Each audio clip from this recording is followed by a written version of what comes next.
আরিয়ান ৮ বছরের এক প্রাণবন্ত ছেলে। সে খুব ঘুড়ি উড়াতে ভালোবাসে। তার সবচেয়ে প্রিয় বন্ধু হল একটি সবুজ টিয়া পাখি। নাম তার পিকু।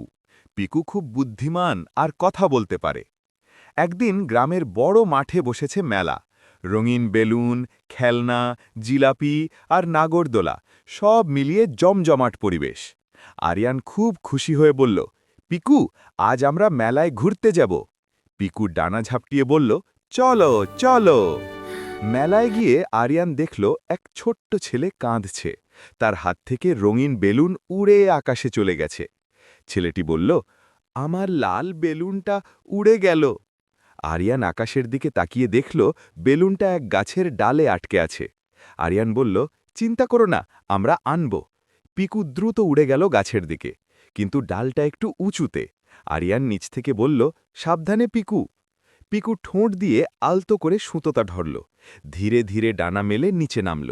সবাই শ্বাস বন্ধ করে তাকিয়ে আছে। অবশেষে পিকু বেলুনটা নিয়ে নিচে এলো। আরিয়ান সেটি ছোট্ট ছেলেটির হাতে তুলে দিল। ছেলেটি হাসতে হাসতে বলল, ধন্যবাদ ভাইয়া। মেলার মানুষ হাততালি দিল।